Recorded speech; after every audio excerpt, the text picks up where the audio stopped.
Yeah, it is. Morning. Yeah. Good morning, all. Yeah, this is certainly a very interesting topic of face reading.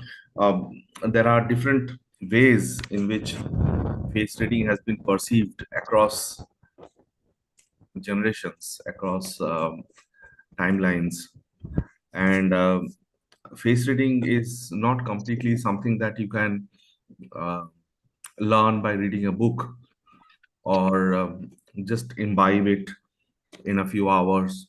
It is a process. It's a continuous process. It requires a lot of practice, and that knack is also very, very important.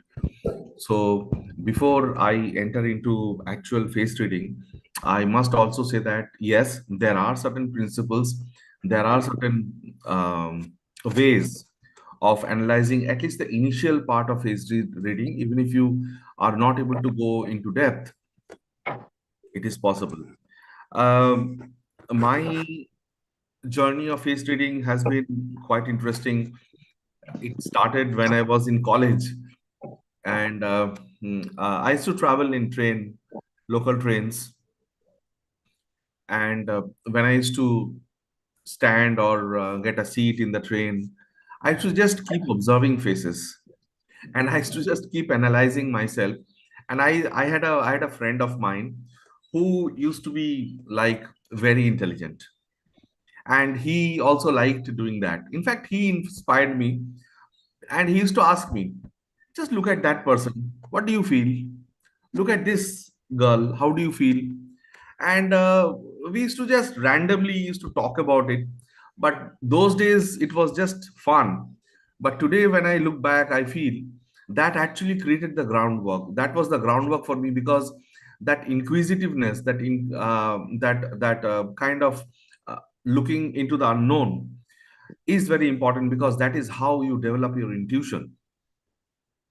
And 50% of face reading is intuition, the first impression that you develop when you look at a face. It could be a face, it could be just a photo also, it could be seeing through the eyes, it could be any of those, or a combination of all of that put together. So let me start with intuition first. There are four layers of intuition. The first intuition everybody has, and all of you are very good at it, is the gut feeling. And at various points in time, several times, you must have seen this gut feeling, especially when there is a safety issue somewhere.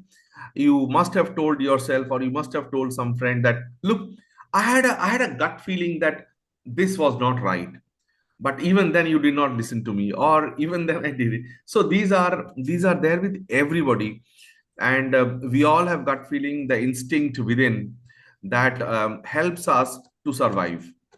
And if you compare gut feeling with senses beyond the five senses, like for example, if somebody cannot hear totally, if somebody cannot see through naked eyes at all, they do develop a sixth sense, and that sixth sense is intuition, is a very higher order intuition. For example, if a blind person is sitting in a room, and if you enter the room, the blind person just knows that somebody is entered, and the blind person can also understand which side the person entered, and from where he's coming. It's possible to understand. Maybe it is the electromagnetic waves that are created when a person, human being, enters a room or something like that. But many a times I have come across a lot of people who have been blind, and I've seen, when I talk to them, I just, at times I forget that they are blind, and when I engage into a conversation, I find that, oh my God, she or he is talking just like a normal person. So how did this come? Of course, there is intuition. So people, all of us, we have intuition. Now the blind knows that they have one sense organ less. So they are more keen to develop an intuition, more keen to develop a sixth sense, which we often don't do within ourselves. I mean, automatically, we don't try to do that. A blind person or a person with some kind of disability always has the sense that I am slightly lower in the five senses, compared to a common person. So I have to develop. That urge to develop is very high. So they develop it. So similarly, if we can also have that inquisitiveness, even playfully, that helps a lot. But of course, gut feeling is the initial part. The next is the feelings that you have through your, courage, compassion, communication. Many a times, communication, we do communicate to people who are in far off locations, and we call it telepathy, and a lot of other names we can give it. But we do express our compassion, and the other person just knows.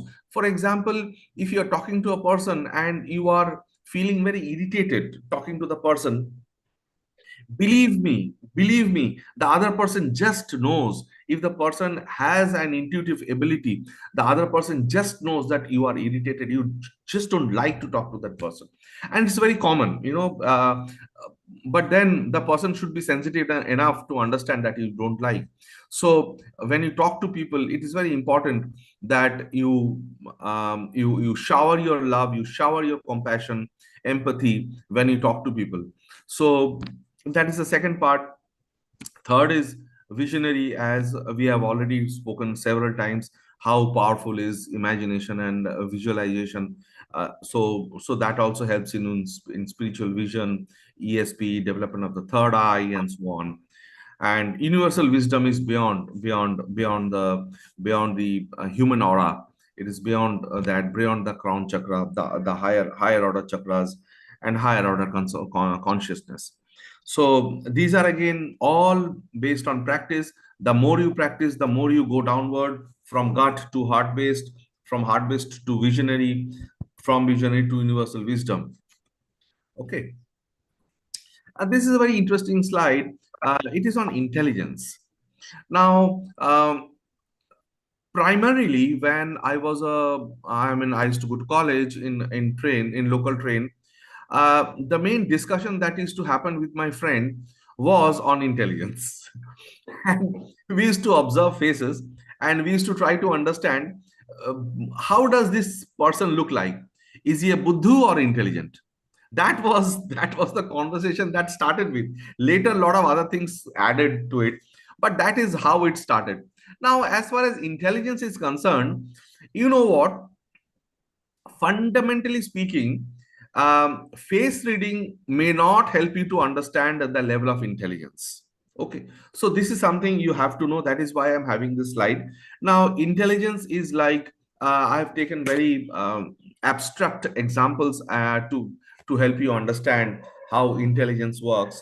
Now, you must have heard about the Swedish influenza that happened long time back, and it was like a pandemic, just like we had with coronavirus. Similarly, in Hong Kong also we had one influenza that was H3N2, and that also was kind of a pandemic. um, Now we had corona a few years back, and that was a pandemic. Today when you hear somebody having corona, are we scared? Certainly not. Oh, you have corona, just seclude yourself, just stay in home for 5 days and you'll be fine. Nobody talks about death from corona today. Why is that? It is because the human body is gradually attracting immunity. And you must have heard, over the last couple of years, about herd immunity also. So even if you never had corona in your life, even then, as a herd, we develop immunity. Same happens with flu. I mean, I don't know how many times we have flu and cold and all of that. Oh, I'm having a small flu. I'll not be able to go to office today. And 2 or 3 days you are at home, and then the next day you're fine.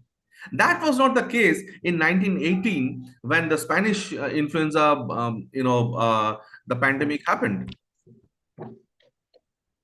It was not just a flu; it was disastrous.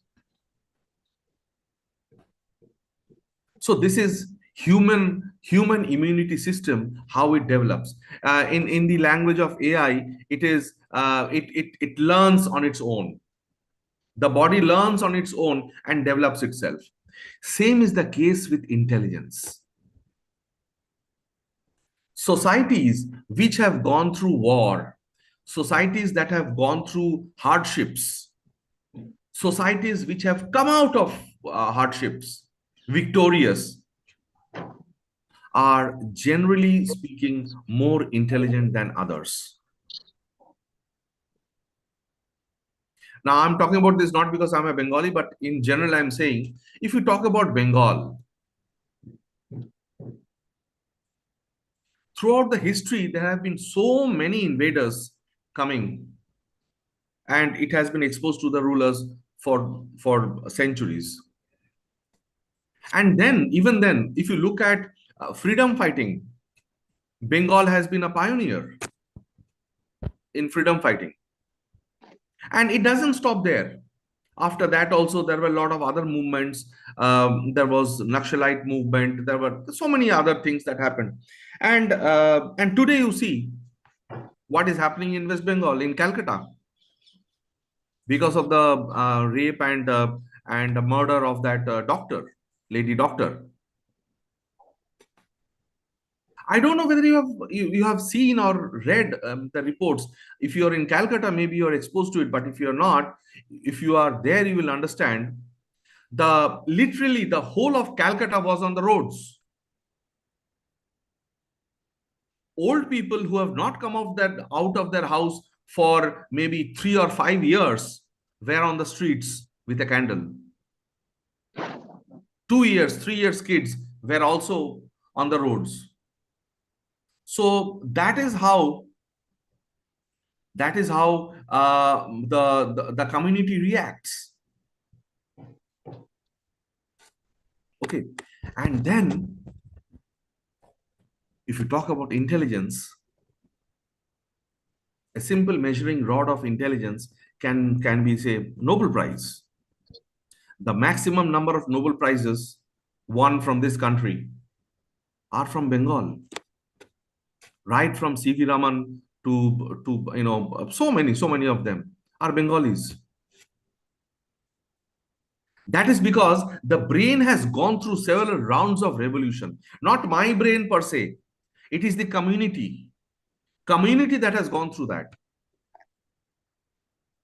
Okay. So many times when you read faces, on the face, if a person is absolutely dull, it may be there on the face. But if that is not the case, then sometimes it could be a bit difficult to understand intelligence from a face, because intelligence has much to do with how, from where the person is coming, what the person has gone through, what the community has gone through in terms of several different forms of evil in different ways. Now let us talk about face. And you just see the photo that I've pasted on the right hand side. There are so many different part. It is just like the palm, people who read palms. There also they say, oh, this is the lifeline, this is the fortune line, this is the heart line, this is the so on and so forth. Similarly, the face is also there. And if I have to discuss only about the forehead, believe me, one session is not sufficient. If I have to discuss only about the tongue, one session is not sufficient. If I have to interpret the ears, one session is not sufficient. It's very, very, very deep. So many different things are there to be discussed. But this is just the first session, so I'm just looking at the broad overview of face reading. I will not discuss, I'll not go so much in depth, because then it will be a bit overwhelming, and moreover, we do not have that kind of a time to discuss so much in detail. But face reading, when you're talking about face reading, we talk right from the hairstyle, the kind of hair that somebody has, to eyebrows, type of eyebrow, whether it is thin, thick, whether it is shiny, glowy or not, whether it is upward bending, or it is parallel to the eyes, whether it is joint eyebrow or separated eyebrow, whether the eyebrows are close but not joined, whether the eyebrows are of a V type eyebrow, or just mildly upward rising eyebrow. So just eyebrows also, there is so much of knowledge in eyebrows. Similarly, jaws, whether the jaws are inside or outward, whether it is a square face or a V type of a face, or a circular face, or a longish face. For men, what is the kind of beard, what is the kind of mustache they are having. Then neck, some people have straight neck here, without a double chin, single chin and a straight neck. Some people have a long neck, some people do not have a neck also. I mean, it's not visible as like that. Even the philtrum. So, one of you have your um, voice on. Can you just mute yourself? All of you, can you mute yourselves, please? Thank you. So all of these goes together when we read a face. For example, even the place between the eyebrows here, this valley talks a lot about health, you know. And just like in palmistry, they say that if you read this part of the hand, you can talk about marriage and alliances and love line and all, romance and love line. Similarly, marriage can also be read through this part of the eyes, this part of the eyes. Many people, you must have seen that they have lot of lines here. Okay, that talks something, compared to some people who do not have any line there. Okay, so there are different kinds of reading of the face. The wealth is calculated more on this tip of the nose, and so on and so on. Okay, so let us go further. I'll skip this slide. This is more about the masculine aspects and the feminine aspects. We often called about in India, in the Eastern culture. We have Ida and the Pingala, and we also have Shiva and Shakti. That way also we interpret. But in general, in the Chinese context, they call it the Yang and the Yin. Yang is the masculine aspects of humanity, and Yin is the feminine aspects of humanity. Okay, so there are a host of characteristics to understand whether a person is more biased towards Yang or towards Yin. So these are, as you see in the photo on the right hand side, first and foremost, if you divide the face into two halves, there is no reason to assume that if you divide the face into two halves, it's like exactly the same. It is symmetrical. It is not. Okay, there are things in the right side of the face which are sometimes more prominent than the left side of the face. Okay, and vice versa. So you have to be a bit vigilant, a bit careful when you look at a face. What are the major differences between the right side of the face and the left side of the face, especially when you talk about the eyes, or the ears, or the nose, or the lips. Okay, so you have to be vigilant about that. For men, generally we look at the right side of the face. For female, we generally look at the left side of the face in general. But for ladies, sometimes we also look at the face as a whole instead of just the left side of the face. So brain, if you talk about the brain, as you know, left brain is more towards logic, towards justification of why things happen and how things happen. And right side of the brain is creativity, it's intuition, it is imagination, and so on. So for men, generally, all information and messages that reaches our brain is processed mostly by the left brain. That is why many a times the way a man thinks is different from the way a woman thinks. Okay, woman generally processes information through the right side of the brain, and when you say right side, it is of course the creativity and the intuition, and visualization and imagination. That is why you might feel, you know what, before we enter into that, let me tell you, logic is the initial part of information. Now what do you do with information? Logic is kind of raw information. But what do you do with interpretation? You interpret the interpretation, right? So when you interpret information, you need creativity, you need the extra knowledge for interpreting information. And that is why most parents would say, most people would say, girls become more matured than boys as far as age is concerned. So if you compare a boy with a girl of 10 years of age, often you will find that the girl is more vibrant, more intelligent, more worldly than the boy. Okay.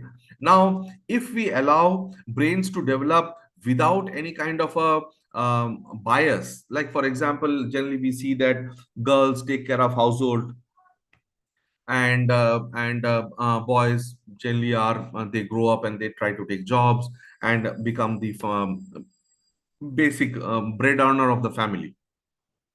Now, if this kind of stereotyping is not there in any society, and if you allow boys and girls to take equal charge, of course many societies are moving towards that, including a lot of Indian cities are like that these days.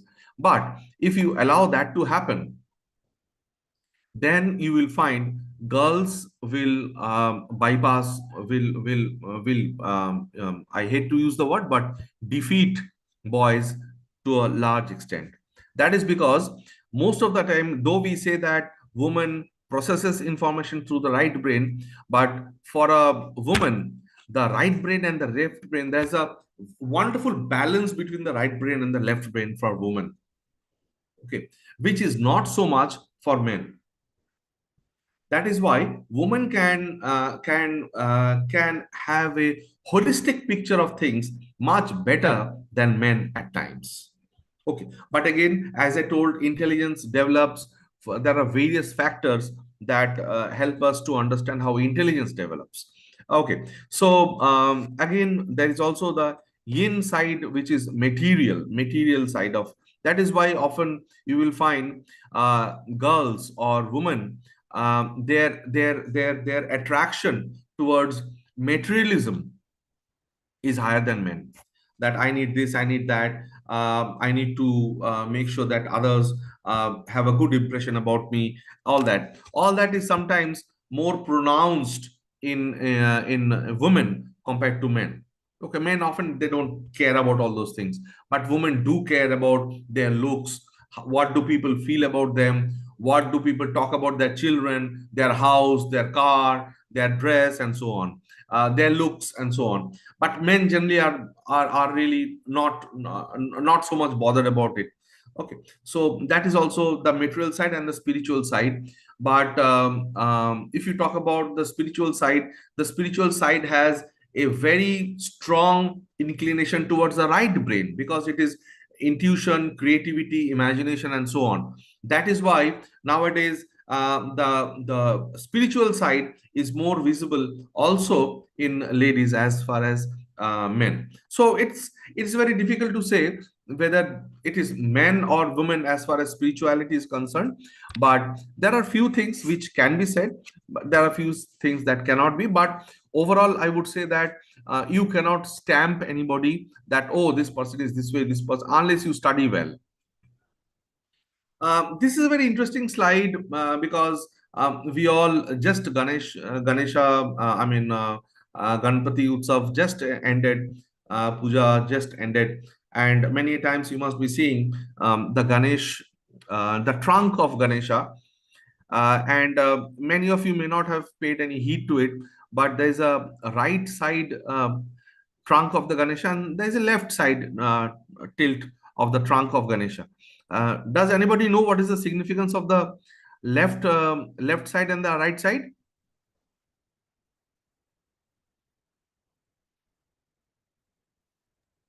No. Okay, so let me tell you. So when the trunk is to the left side, it implies prosperity.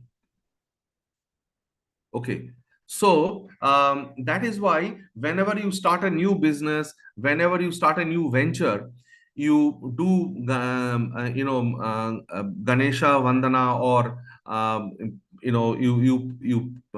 you offer your prayers to Lord Ganesha.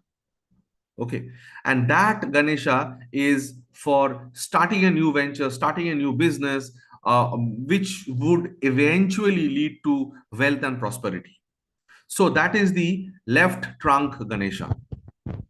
The right trunk Ganesha is different. The right trunk Ganesha implies wisdom. Okay, this right trunk Ganesha is not used for new businesses or anything of that sort. It is about wisdom and spirituality and higher order achievements. Has nothing to do with money as such.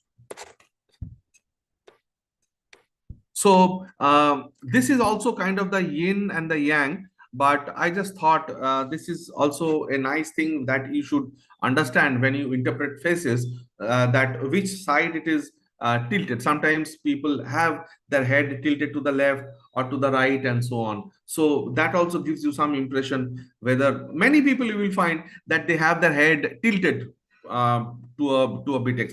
I have my head often tilted to the right. I am essentially a lefty, but my head is often tilted to the right. I have never seen my head tilted to the left. This is my left. You might see this as right, but this is my left. This is my right. I often, since childhood, I've seen my head often gets tilted to the right. Okay. Now, this is the broad classification of the face. Three broad classifications: the forehead, the eyes up to the nose, and below that, the chin and all that. So these are called the upper zone, middle zone, and the lower zone. The upper zone stands for goodness. The middle zone stands for passion, love, passion, gratitude, and so on. And the lower portion of the face talks about your emotions, intelligence, and what kind of a person you are essentially. Well, I mean, are you really toxic, or you are very benevolent, you are helpful, and also about your IQ levels. So I'm not going into the interpretation, but broadly speaking, when you look at a face, you have to see which part of the face attracts you. Okay, if it is the upward part, that is the forehead part, that is attracting you more, then it is the goodness that is speaking there. So then that means that the person is spiritual, the person is kind, and overall the person is a very peaceful and good to deal with person. However, if the forehead looks, I mean, if the forehead tries to repel, okay, and you don't like the forehead style. I have seen a lot of heads where I just don't like the forehead style, especially, I mean, if you interpret foreheads, I told you that we can have a complete session just on foreheads. If the forehead is protruding outside, many people you will find even beyond the eyes level, the forehead is protruding outside, a bit outward forehead. That is the forehead of a criminal. Not that the person is a criminal, it is the mentality of a criminal is there. So it's better to avoid such people. Okay, plain foreheads are better. Okay, then many times you will see people having kind of two tips here on the forehead.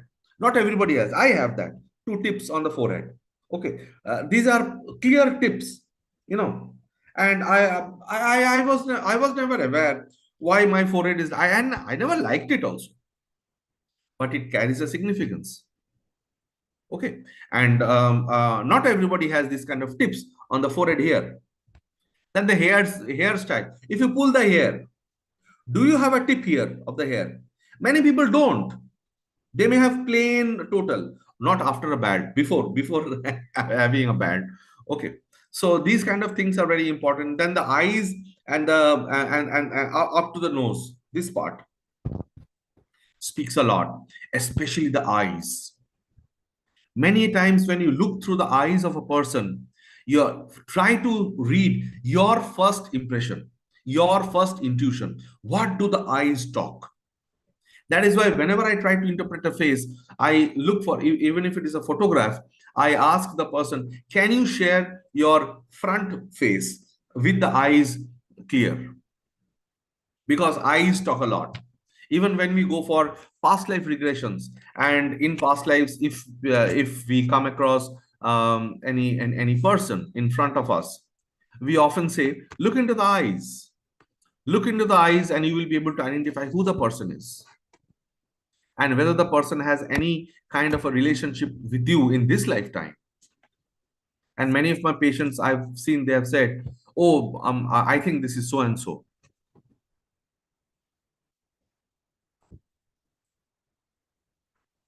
These are 18 points on the face which are very important, and I'll discuss what they represent broadly. But I'll not go too deep into this discussion because this will take a long time to discuss. But I'll just tell you broadly what do these points mean. Before we enter into that discussion, let me tell you that there are, if you draw two lines from the center of the face and just above the eyebrows through this portion of the face, then it cuts at a point which is number one. If you see, this is number one. Okay, so this part of the face is called the central axis. This point of the face is called the central axis, and this is the region of divine consciousness. Okay, and this is where, from this point is where, if you connect the other side of the head and these 2 points of the head, it will cut at a single point where our pineal gland lies, as many of you are aware of. So this point of the head is the gateway to your third eye. Okay, when you talk to a person, see whether this part of the head, this part of the forehead is bright. Similarly, there are a host of points, as you see there. Just below point one is the point two. Okay, so point one is kind of the gateway to your crown chakra and your third eye. But point two is actually linking here directly to the third eye region and so on. Then you have the region of virtue. Region of virtue is just above. I was telling you, just below the tip of your head here. Okay, that is called the region of virtue, and it talks about how much of good virtue you have accumulated across lifetimes. And that is something that connects to your integrity. Your integrity is not about this lifetime. Your integrity has to do a lot with your previous lifetimes. What is your soul journey? What kind of a soul you are you a baby soul? Are you a matured soul? Are you a old soul? Are you a transcendental soul? What kind of a soul you are depends on what kind of virtue you have accumulated, you have gathered across lifetimes. And depending on that, you have your path in your life. Some of us have a very difficult life. At every step you face challenges, as if every day you have an examination. Those are the slightly advanced souls, because advanced souls are put into more tests than the young souls. Okay, and so on and so forth. Like I have mentioned, there are a lot of these things. Like character and wealth is captured by point number 7. If you see there, point number 7, I told you, point number 7 is the tip of the nose, that talks about wealth. If the tip of the nose is a bit pointed and glow, and there's a glow on the tip of the nose, okay, it just says that the person will not ever starve. The person will always have sufficient flow of money. Even if the flow is not there today, from somewhere something will come and will save the person. Okay, so these kind of things are there. The eyes, of course, as you know, eyes do talk about intelligence, and often when you talk to people, when you talk to your students and so on, you know, naturally we talk to when you talk to your students, and if the student is putting his or her head down and not looking into your eyes, you understand that the student is lying. Okay, so same way, if somebody is looking at your eyes and talking to you, it means that the person is honest. Anybody who doesn't cannot talk to you eye to eye has an integrity issue. Also, people who are intelligent and confident will always look into your eyes and talk.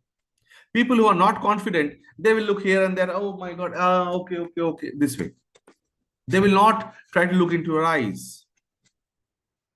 So eyes talk about the inner power. Okay, eyebrows is a lot and lot and lot, but of course, as is written there, it's about personal relationships with parents, with siblings, with your blood relations, essentially. Okay. Similarly, you have the next 9 points of your face that starts with point 10. As you see there, point 10 is just below your eyes, your this part of your eyes, just below your eyes. That also talks about family relationships. I have a friend of mine, in she stays in um, Lokhandwala. So her eyes are deep inside, and always there's a dark patch here, dark patch here. So those days I did not know so much.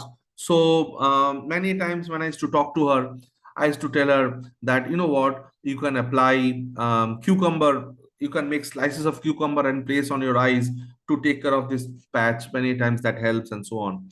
She tried everything under the sun, but the dark patches never went. Later, when I started studying about faces and eyes and all of that, I understood it is about relationships, family relationships. And our family is like really, really in a bad state. Not family, family relationships. One son, has two sons. One son, sorry, suddenly after class 12 exams, left the house without even telling, and he went somewhere in the Himalayas and was doing something and got addicted to some, drugs and all of that, and had a, bad patch for several years. The elder son is like, you can say, a bit mentally challenged. Okay, husband has no clue what he's doing in his life. From all aspects it was like bad. So cucumbers will not help. How can cucumbers help your to change your marks below your eyes? It is not about cucumbers. I was a fool. I told that.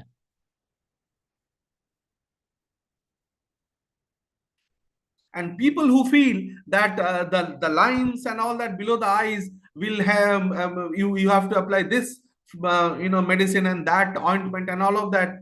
It is not going to help. It is not going to take care.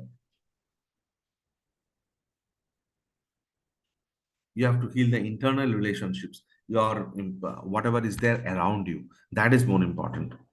Okay, so similarly, years talk a lot. Long years with a question mark. Many years look like a question mark.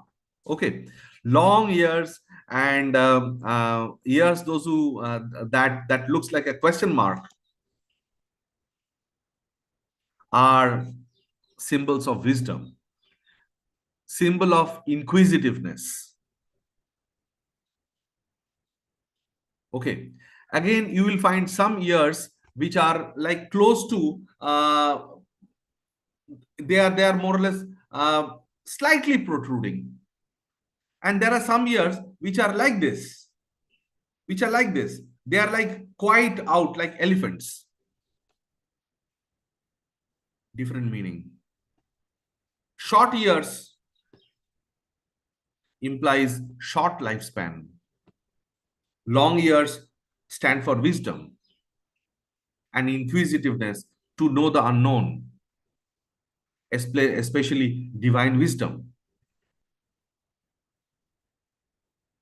Mouth talks a lot about your mindset. What kind of a person you are? Are you a flexible person? Are you a rigid person? What kind of a personality you are having? What is your nature, overall nature? What fascinates you? What doesn't fascinate you? And so on. Those things are also there. That is point number 15, the lips. And point 14 is also very, very important. It talks about creativity. This part, this part is also very, very important. Okay, chin. Chin is about confidence, confidence, dominance, and aggression. How aggressive you are. People with very sharp chin are dominant people. For them, it is my way or the highway. People with soft chin, not so sharp, are generally generous and kind and more empathetic, and so on. Okay, so it's not possible to discuss everything in one session, but I'm just trying to give you a feel and create some inquisitiveness in your mind about how to read faces, how to go about it. Okay, so some small types of faces I just discuss. So this is called the earth type of face. Okay, in Vedic literature, a earth type of face is generally, a person who is resolute, who is very very patient and giving by nature. Is very giving, and also he's hardworking, and generally the person focuses about end results. They don't leave any job in the middle. They are always very worried about what is the end. Okay, and because they are worried about the end result, sometimes they have a fixed mindset because they have to reach there. Okay, come what may, have to reach there. So then sometimes they have fixed mindsets, and they are also sometimes good as leaders, because leaders always are result oriented. So these people are often result oriented.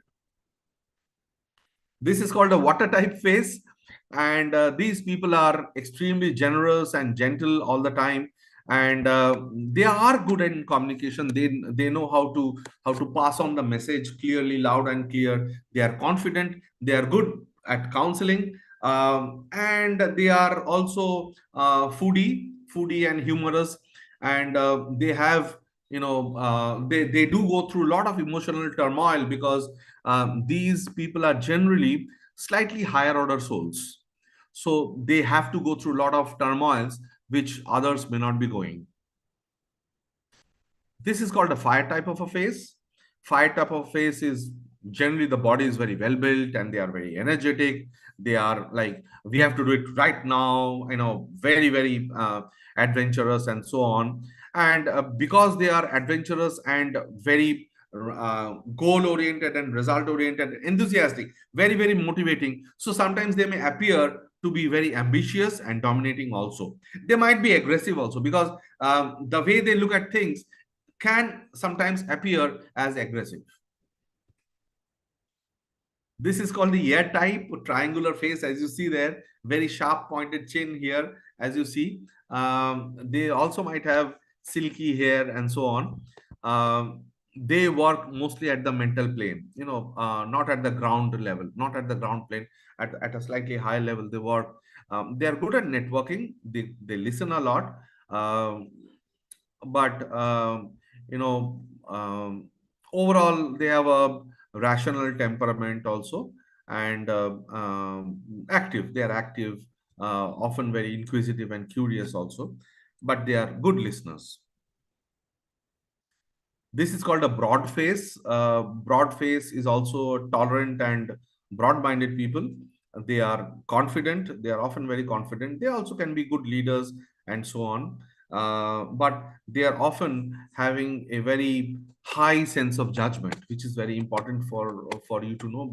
Or if you put it in a negative connotation, they are often very judgmental. Whatever they see, whatever they come across, they try to take a call whether it is right or wrong all the time. Okay, so these are not the non-judgmental people. They are very, very judgmental people, and based on the judgment they take calls and decisions. This is called a narrow type face. Narrow type face is bit not so good, because their mindset is also narrow. Okay, and they have they do not have very high self confidence either, and they often cannot handle difficult situations. Okay, they are impatient and intolerant also at times, and they can't interpret your view based on what is the prevailing worldview. So they interpret you the way they want to, not compared to the environment and people around. Hairstyles I'll skip. Criminal faces, these are very important, and I told you that if you find that the forehead is protruding outward, that is one of the symbols of criminal face. Okay, also when the hairline is deep inside, not a bald, just the hairline is deep inside, then as you see the face there, that is a kind of a a reading of a criminal face and so on. If there are red veins on the ears which are clearly visible, not good. Okay, if the part the philtrum here, this part is deformed, not symmetrical, that is also a symbol of criminal face. Okay. So obviously we should end the conversation with divine faces. Okay, divine nature, and many of these faces you know them, who they are and so on. You have Mahavatar Babaji, you have Guru Nanak, you have Jesus Christ there. You have Mother Teresa. The left down is Mother Teresa when she was 8 years old. Each of these faces have a divine look, divine face also. Divine face doesn't mean it has to be very handsome and attractive and so on. Doesn't mean that. Divine face has a few properties. Okay, for example, right from the hair to the forehead to the eyes. Okay, long ears are generally very, very long and so on. And many times you might see even a divine chakra here on the head. Okay, if they squeeze the forehead, then you will find a divine chakra coming up there also, like a trishul and so on. Okay, so generally speaking, the head back side of the head is bit protruding. Okay, for us is generally plain, but for them it is bit protruding, and you will find a kind of an aura on the face. So these are people who are having or can have potentially a divine nature. But having said all of this, it is circumstantial. Many people may have divine qualities, but they have not really gone out of their way to create a divine impact on people. And that could be the other way around also. People may have a criminal face but are no way criminals. Okay, so for these people, sometimes the heart, the consciousness, the confidence, and the environment around has an impact on what they are in this lifetime. So that is the end of my session. And thank you very much for patiently listening to me.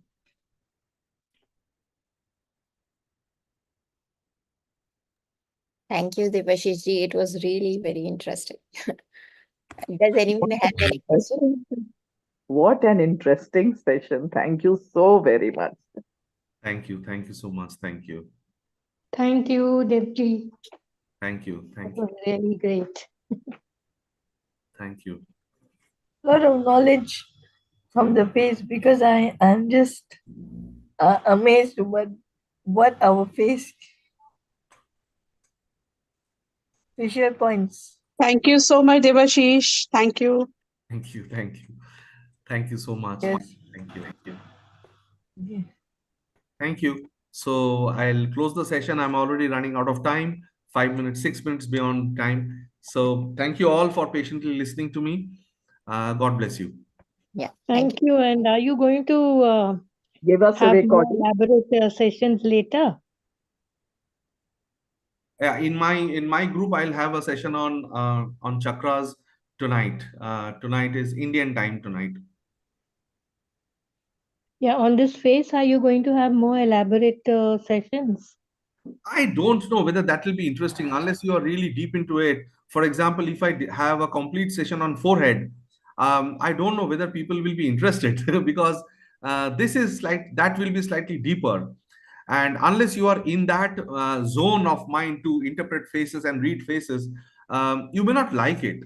So I thought I'll have a broader session. But in case we have audience, then I can always do it. you. Yep. Wait. Sure, yeah. Okay. Thank you very Yeah, much. it would be Thank great. you. Yeah. Thank you, Thank sir. you, Dev Thank sir. you very Thank much. you. Thank you. I was not able to join it in the beginning, but I could just take a few minutes in the end. The time doesn't suit me. Anyways, thank you so much. Sure. Okay. Thanks. Bye. Thank Thank you you. so much. Thank you.